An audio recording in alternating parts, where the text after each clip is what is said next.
Pergunta número 8. O fardamento e a hierarquia militarizada são caminhos de elevação espiritual ou estruturas de controle?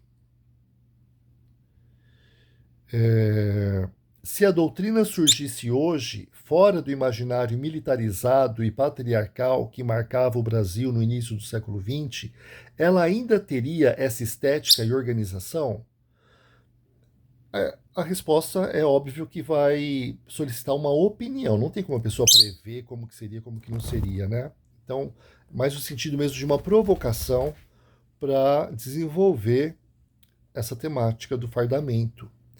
Porque para muita gente o fardamento tem um significado sagrado mesmo, a estrela principalmente, né?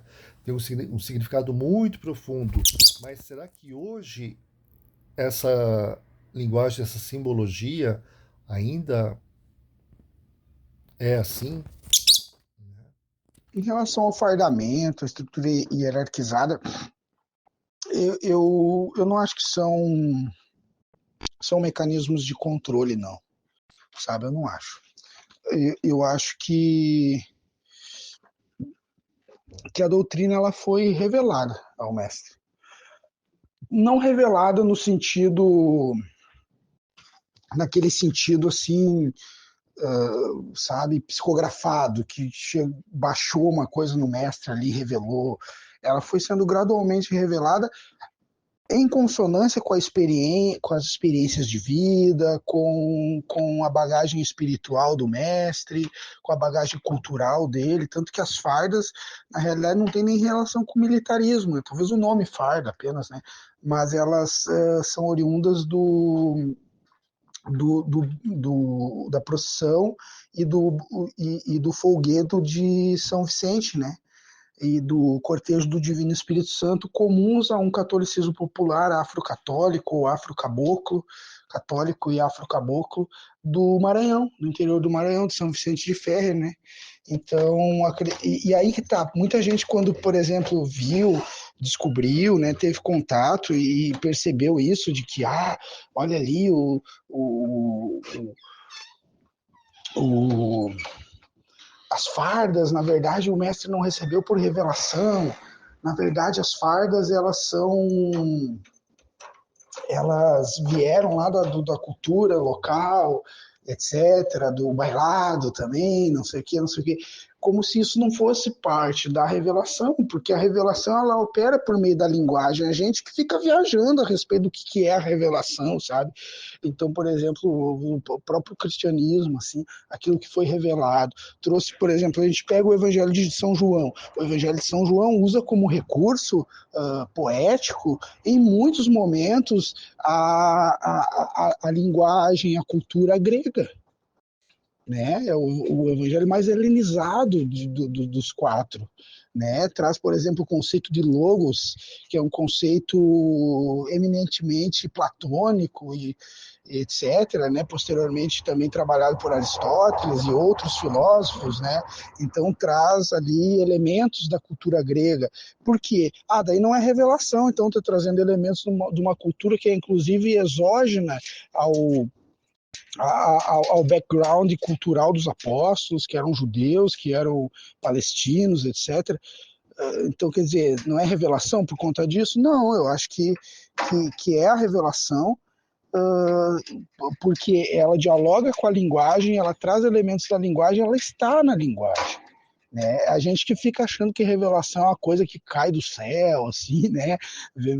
Vem pairando numa nuvem, trazida por anjos, e pronto, está aqui revelado, pronto e acabado. Não, ela pode ser gradual, ela pode, enfim, e vai fatalmente trazer elementos da cultura, porque nós somos seres culturais, transculturais, e que mediamos a nossa relação, inclusive com o sagrado, com o divino, a partir da linguagem. Né? E aí, testemunhando a eficácia simbólica que tem isso, eu, por exemplo, quando me fardei, no momento que eu coloquei estrela e comecei a cantar e bailar, eu percebi uma mudança, inclusive, na minha postura. E não foi uma coisa da minha cabeça, foi uma coisa que veio do espiritual mesmo, sabe? Então, eu acredito que não. E é aquela coisa, dizer assim, mas se o mestre tivesse nascido nos dias de hoje, como seria? Isso é mais ou menos o mesmo tipo de especulação que a gente nos forçaria a fazer se Jesus tivesse nascido nos dias de hoje, como, né? Quer dizer, a gente acaba meio que transpondo essa questão histórica, cultural, etc., sem saber como seria, né? Mas certamente teria questões diferentes, trariam reflexões diferentes, né? O Messi, por exemplo, quando ele começou a doutrina, antes da doutrina, ele teve um grupo chamado Círculo de Regeneração e Fé. Esse grupo trabalhava com o fenômeno da incorporação, trazendo incorporação de príncipes e princesas, muito conectado com aquilo que o mestre traz da sua cultura, do tambor de Minas, da encantaria do Maranhão, né? E por conta disso, né, ele trazia muito essa questão. Aí o que aconteceu? A polícia, várias vezes, por conta daquele período em que havia uma repressão muito grande aos cultos afro-brasileiros, ao candomblé, enfim, o que aconteceu? Acabava com as reuniões, prendeu o mestre, prendeu os outros seguidores, eram todos negros maranhenses, né? Foram presos, foram perseguidos. E aí o mestre, por conta de uma contingência histórica, etc., talvez, né, isso é uma especulação que o Edward McCrae faz no livro dele, ele proibiu a incorporação de entidades, de encantados, de espíritos, mas no Inário o mestre fala de diversos encantados. Olha que curioso. Então, talvez tem coisas que seriam contingenciais ao nosso tempo, mas isso a gente não tem como saber. A gente tem a revelação que foi feita, né? Se Jesus tivesse nascido nos tempos de hoje, ele teria dito isso ou aquilo, aquilo outro. Se São Paulo tivesse nascido nos dias de hoje, tivesse acesso à ciência, que prova que a orientação sexual não tem a ver com a cultura, não tem a ver com questões religiosas, espirituais, mas é um condicionamento da própria pessoa, né? A pessoa nasce homossexual, etc. Enfim, a ciência tende, pelo menos, a dar essa resposta. Será que São Paulo teria falado ali em Romanos o que ele falou? Possivelmente não, enfim, mas aí a gente fica muito no campo da especulação, aí não tem como saber, né? O que a gente tem é a revelação que existe, o que está ali, né? E o que está ali, eu acho que tem uma eficácia simbólica tão grande, né? Para quem segue, claro, aquilo vale para quem segue, quem segue outros paradigmas ou outros grupos, aí eu acho que eles vai ter outras perspectivas. Mas quem segue a doutrina do Mestre Irineu sabe, conhece e experiencia essa eficácia simbólica naqueles elementos que estão ali postos. Inclusive aquela questão da corrente que eu falei por irmão, eu percebi assim, cada elemento que ali estava como necessário. As velas, tudo que estava ali tinha um porquê. O cruzeiro ao centro, por que a mesa estava no centro. E olha que interessante também, dentro da linha do Padre Sebastião existem modificações também.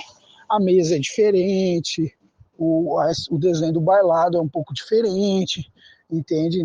Tem leves diferenças também na farda. Então, quer dizer, a doutrina ela é viva, mas mantém a sua espinha dorsal, né?